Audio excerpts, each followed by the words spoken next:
Ready for this? It's on now. Here we are. We just watched the movie. It's it's raw. It's gonna be raw and It's real. raw. It's raw. Monday we just Night finished. Raw. We just finished The watching. Trial of the Chicago 7. Directed by Aaron Sorkin. This is part 4 of our. We're trying to get to 8 of all the movies that were nominated for Best Picture. We're halfway, y'all. By the Academy Awards. And I say that to also say that, like,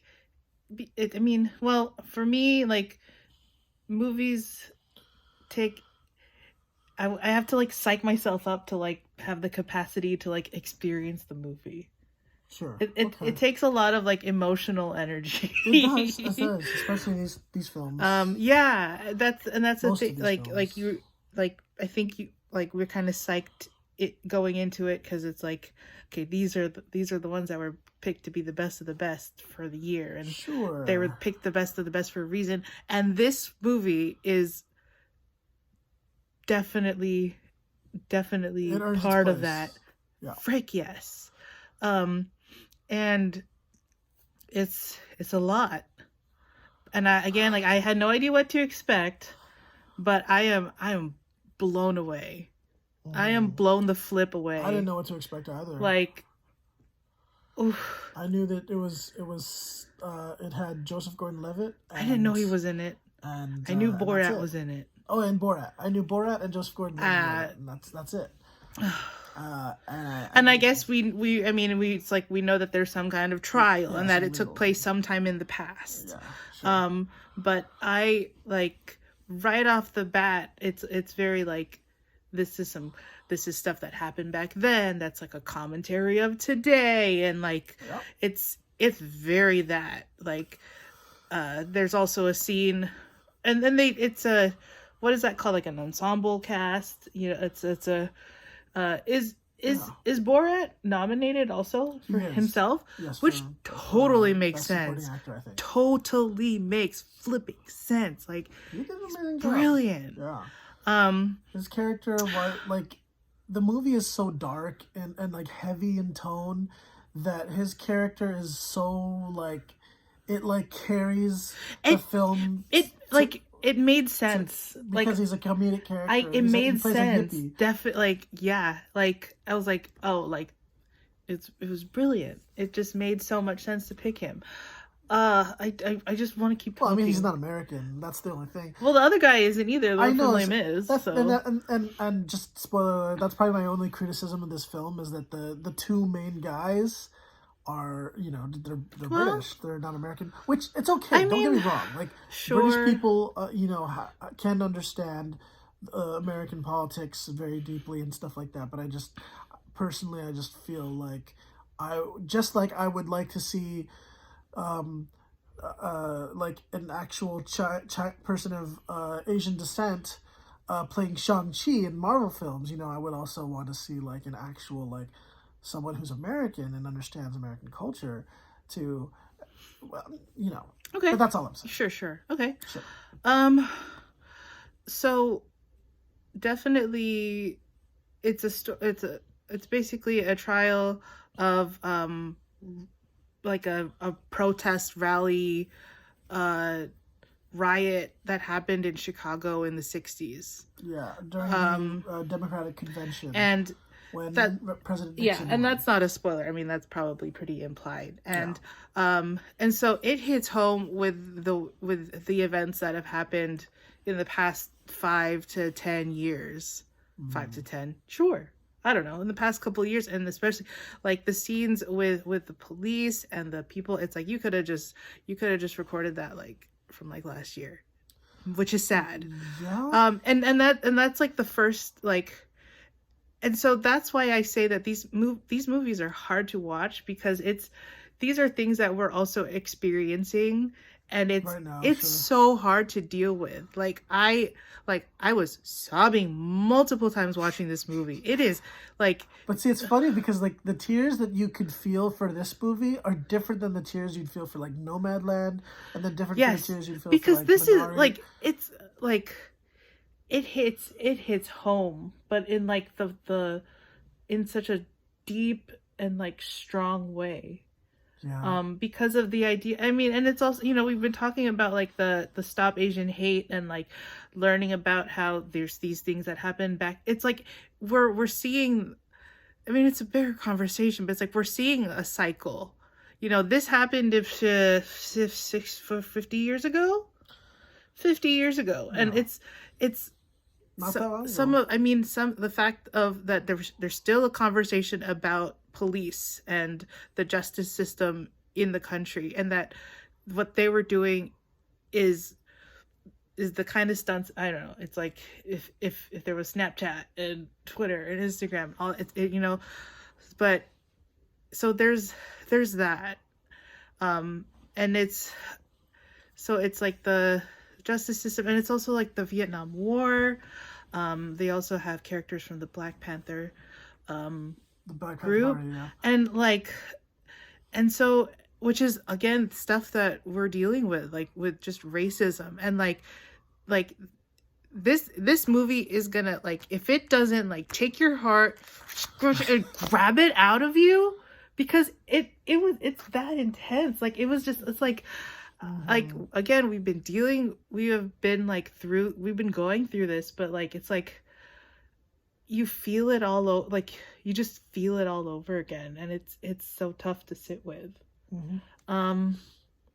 But great movie, great cast. Sorry, I feel very strong. Oh, and also last thing, because we're big fans of SVU, so just it's a courtroom movie, courtroom drama, and I live for some good courtroom theatrics, the stunts, the gags, the Gucci things, just so it was very like just that aspect of it was really cool. Yeah, okay. Thank you. I'll just take a break now. Okay. Yes, I definitely agree with the relevancy, even though it's talking about one of the main things that this film is about is how America can just be so split. Yeah. And the division, which I forgot to mention too. Go ahead. The division in America is one of the, it is the probably the most central problem in the government system that we have, where it's just system in general. System in general. Yes, yeah, where they just can't which is something that I thought of in the beginning too, because the trial, it's like 7 people, but they're not one group. It's like for somehow they represent like 3 different organizations or entities, and then they were put together.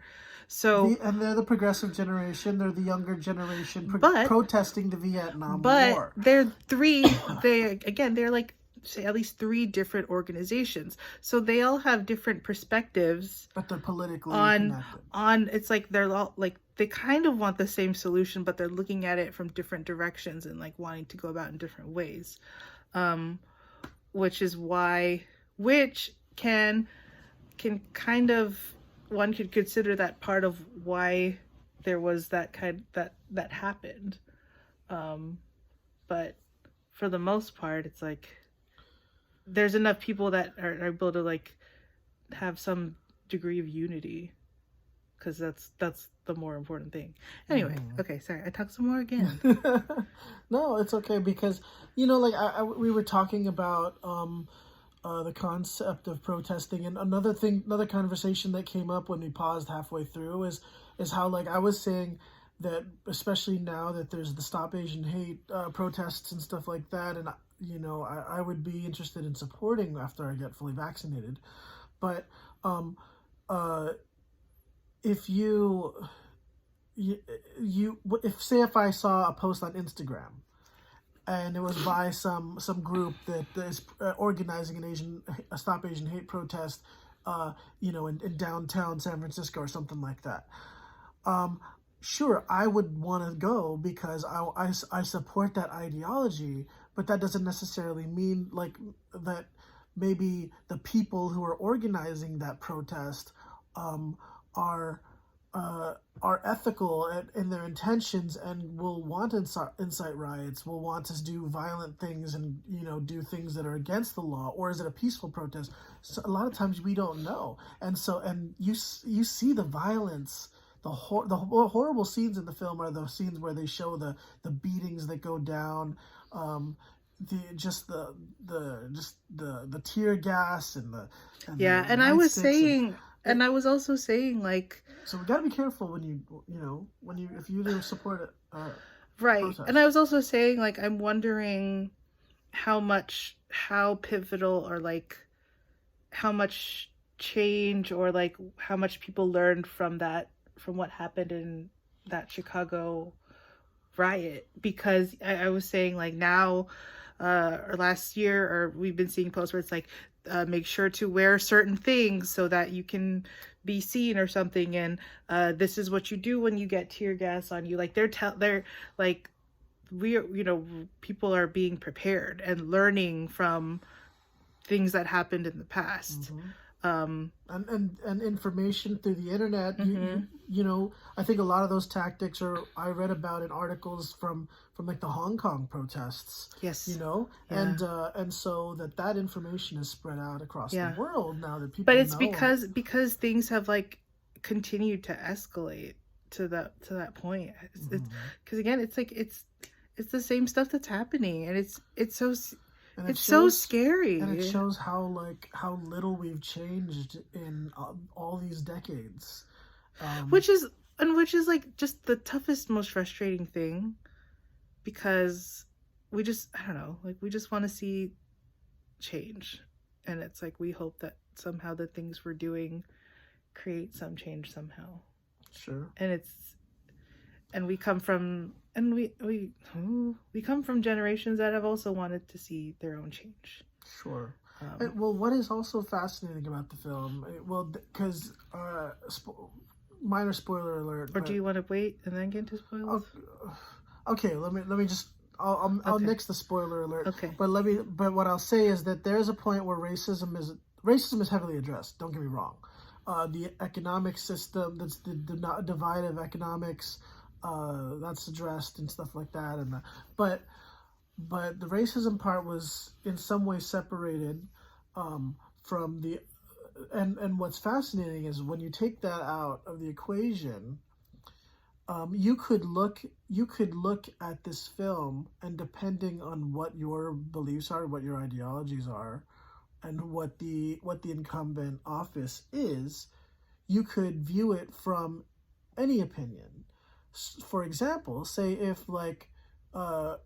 conservative, people like the conservative groups, right, the Republican groups right now, like the quote unquote Proud Boys or whatever, they could look at a film like this and think, yeah, we need, like, what they're trying to do. This heavily liberal Democrat or administration is trying to keep us and control us. So we're going to storm the Capitol, and we're going to. So, or you could look at it from the other perspective, where you're protesting on behalf of progressive, liberal, ideologies, right? So I think it's interesting because the film doesn't necessarily give you an opinion; it just tells you what their opinion was, and the pushback and the unfairness that the administration or the people in authority and people in charge are putting in your way because they disagree with your ideologies. It is a heavy pill to swallow. It is, but this film is a heavy pill to swallow, but it is an enjoyably. It is like coated with caramel. So it's like a heavy pill, but it's coated with caramel, so that you kind of enjoy it as it's going down. I think you should just stop talking. You should just not keep talking because it's getting weird. Okay. What are your criticisms of the film? Oh golly, well, other than it's a heavy pill to swallow. I mean, Yeah. I already said mine. It's just the like I said, it's not so bad, and they're such great actors. I get it. Yeah, Not Americans. I'm sorry, but Americans are not great actors when it comes to a lot of these films. So I understand why a lot of times we just gotta hire British people to play the good acting white guys. Okay, well, I don't know. I mean, it's like, I believe what else? What else can be added? Because Sacha Baron Cohen is Jewish, or sorry, yeah. Anyway, but sorry, go ahead. like, I mean, it's telling the story of what it is. Like, that's what happened. Those are the people. I can't change who the people are. Yeah. So it's hard to kind of think of what could be changed to make it better. Well, the way they told the story is always the way you want to examine it. Like, were Sure. there parts of the story, the film, that you felt a little confused, or you think they could have done a little bit better on? So, I mean, because that's the thing with movies or these things too, is like, you know, so there's varying degrees of like how much you want to pay attention. And is it like, if you kind of miss, like, or kind of don't understand a certain amount of what's going on, can you still like get the sense of what's going on, which is important. Yeah, that is important. And I think, yeah, like it's fine. Like not everyone's gonna retain everything anyway. You know, you gotta just because there's so many details, and it's, you're keeping track of like multiple characters, and it's a lot. Yeah, but there's a lot of characters in this film. There's a really good cameo by Michael Keaton, which I thought was great. I think it's unfortunate what happens with what goes on in those scenes, but anyway, yeah, it's a good one. And I think it definitely shakes up my power rankings of the movies we've watched so far. Sure. I will also say that the final scene, like, was the important part of the film, because see, the thing is, regardless of what you believe, like, we all should agree that, like, lives are what matter, like the lives of people, you know, like people who have died, people whose lives are being harmed because of the shit that's going on right now. Like, that's you know, that's what should matter. And that's what the film ends on. You okay? Mm-hmm. Okay. Well, how many? I'm gonna say, I don't know. How many do you give this movie out of 10? I don't want to give it. I see. The thing is, it's like, if I knock a point off just because they got British guys, I feel messed up. Well, your opinion is your opinion. You're right, and it's just a numerical thing. If other people want to give their ratings for this movie, then they are welcome to as well. You're right. It doesn't freaking matter, you know. So okay, I will give it a 9.5. Me too. Wow. I don't even know if we should be allowed to give 0.5s. No, this one is definitely a 9.5. Well, like, 0.5s would happen if, say, I gave it a 10 and then you gave it a 9. Nope, I still give it a 9.5. I think it was great. Let's just say it. At this point, well, shoot. Does it knock Minari off of my number one spot? It kind of does. See, not gonna lie. Well, hold on though. You gotta let these things like simmer for a little bit. Yeah, you gotta like. But at this point, I'm not recording myself. Stop. How was your bowel movement after that? Ew. I'm not recording myself after like not tomorrow for this. And I wanted to post this on Facebook, but then you said the S-bomb. Anyway. When did I say that? I will play the tape back. Oh. But I don't remember what I was talking about. So, I'm sorry. So I think this one, and then Minari, and then Nomadland, and then Promising Young Woman. That's my You should. that's Okay. my power ranking right Okay. now. Okay. You got a power ranking right now. Oh yeah, that's I fine. want That's to fine. We share can play these that one. movies to as many We can do people that. as we can, You're but right, you know you're what? right, It's you're right. fine. Like, if you know, I'm sorry. no one cares about Facebook. It's okay. I'm sorry. It's okay. You want We me to, never you want me to edit it to no bleep it out? no I can because bleep that out. because I'm gonna upload this like right now. So Okay. it's okay. Okay. It's okay. Thank you for watching. You can see how much this is wearing down on The our Trial of the Chicago 7. this is wearing down on our souls. Yes. Oh Guys, God, I'm please tired. watch it. How Great many? film. We got 4 more to watch, and then when is the Academy? April 20 something. Okay. We have time. We do, but it's. Whew. I know. We have the one about the guy in the band. I'll tell you what, like, and then the Judas. It's interesting how Nomadland has actually kind of like stuck with me a little bit. Like I keep finding myself thinking about that movie, sometimes. It's just interesting because it's like the experience after having watched these films also is important, and how like your shock after initially watching it is very important too, but also kind of how it sticks with you. Sure. So I think that's important. And but it's like we haven't really done this, well, unless it's with like movies in the same universe, but we're like, okay, we're gonna take this segment of what we're watching and like compare it to each other with more of a degree than we have to watching to the movies we previously watched. All right, well, thanks for watching. Whoever watches and gets this far, we appreciate you. Twitch.tv/DJ you're awesome. We appreciate you because you are and awesome. that you tolerate us saying cuss words in our videos occasionally. I'm sorry. I am sorry. It's okay. It's all right. Goodbye.